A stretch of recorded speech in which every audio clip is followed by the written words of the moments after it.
Joining us is Divine, who is an underground movie cult hero, and director John Waters. Their past films have included Female Trouble, Desperate Living, and a work called Pink Flamingos, which we have discussed here tonight. It shocked even hardened watchers of underground films.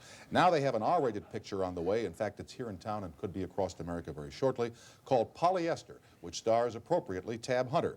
They're trying to reach the mainstream of American life. Would you please welcome Divine and John Waters. Gentlemen, welcome.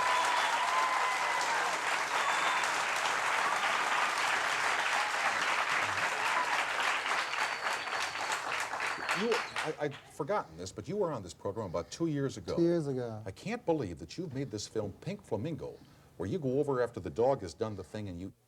Tell me it's not so... Beef health food. Disgusting. I mean, why would you make a picture that has that kind of a scene? I mean, that's disgusting, John. Well, it was disgusting, but it was also funny. And we had $10,000 to make a film. There was no such thing as underground movies. We had to compete with Shampoo, the big movies. We had to get people's attention. Well, on that budget, you can't buy chicken salad. I'll go along with that, okay? So it really was a first and a last in movie history. Are you trying to make things in motion pictures that are the sleaziest, scuzziest, scummiest things? We used to, but we're basically, even with Pink Flamingos in the early films, all we're trying to do is get people to laugh. And people have strange sense of humor sometimes. Yeah. Well, like, what's funny to you, John? Well, I thought that scene was... I like to make people laugh at something that you would generally never laugh at in real life. Like, there's a scene in Polyester where trick-or-treaters come to the door and the woman doesn't have any candy, so they kill her. All right, well... But people laugh. No. Old Tom's progressive, but he kind of draws the line when we kill people. You know, well, but see, they wouldn't laugh if it was their mother, but they laugh if it's in a movie. So I'm trying to make you laugh at something that you generally wouldn't laugh at. It's a nervous laughter. Do you dress up as a woman in Polyester? Yes. Why do you do this all the time? Don't you like men's clothes? All the time? No, I don't do it all the time. They're my work clothes. I mean, a lot of people pick up a pail and a cap and go to work. Yeah, or a I work put on suit, a dress and a wig and a pair of heels. I was always drawn towards Victor Mature and Jane Mansfield when I was younger, and just felt closer to Jane, so I leaned over to that side. How close did you want to get to Victor is the question. No, not at all. But just wanted to make people laugh, and we thought it would be a funny thing. Because when you think of a blonde bombshell, you think of Monroe or Mansfield or those very shapely women. You don't think of a 300-pound man. Talking last night about a process you use in Polyester, which is called odorama. Tell me how, I've got the card here, but tell me how this works. I've heard of smell-o-vision, but I've never heard of odorama. There was smell-o-vision and aroma-rama. What I wanted to do, I had a critic that one time said, if you ever see my name on the marquee, walk on the other side of the street and hold your nose. And I thought, God, if that isn't a mean review, I don't know what is. So I wanted to make a film that really stunk. So I tried to do odorama. And you got it. Yeah.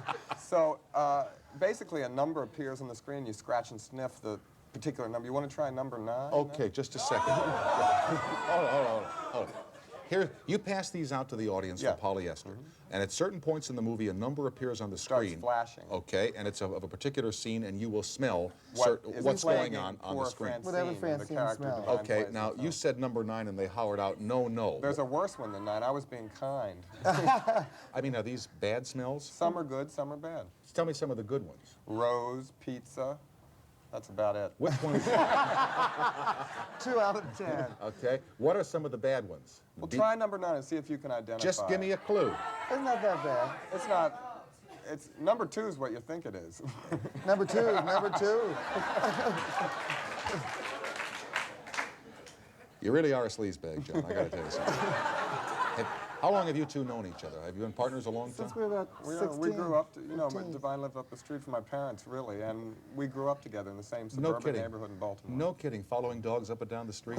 Sensational, huh? That was when we became adults. What are you trying to, are you doing this just to shock people? Is that the reason for it? No. Well, no, I think at first it was shock value always appeals to me. If I'm walking to the store to get a newspaper and I see a car accident, it's better than just walking to the store because something happened. This is mainly, though, like John said, to make people laugh, to entertain people. I mean, there certainly is an audience for the film. Who do you think the audience is for this kind of merchandise? Well, Polyester just opened in New York and surrounding areas in 52 theaters. So it's obviously other people, luckily for me, share our sense of humor. 52 theaters is not 600 theaters. Well, it's opening all around the country. this How's summer. business? Is it any good? It's very, very good. Phenomenal, yeah. Who do you think the audience for this kind of thing is? Who would want to go, for example, and scratch number 2? It's every walk of life. I mean, we've seen, we went to the opening last week. We covered 3 of the openings, and it was people with their wives, I mean, and Old people. And Kids. Kids in college age, and I mean, of course there's your gay audience, and but it was a mixture of everything. It was totally just people that have a good sense of humor, I think. This is an R-rated picture. The others were X-rated Right. pictures. Is this a trend now that you're going to try to become a little bit more legitimate or broaden Well, your I wanted horizon? to infect a larger group of people. So I thought we could sort of sneak in the back door with an R rating. And also, I mean, I've always tried to make people laugh, and we made successful midnight movies, and I felt if I kept doing that over and over, I would paint myself into a corner, so I tried to do something different this time. Okay. Now, the last time that you were here, Divine, I think we talked about whether you are a transvestite or not. Excuse me. We covered all this. Yeah, but why aren't you? You say that you're not. Why aren't you? Well, because I think a transvestite, I mean, the real definition of a transvestite, I think, is someone that lives in drag or gets off sexually in drag, which I don't do either one of those. Like I said, they're my work clothes. My favorite part of drag is taking it off.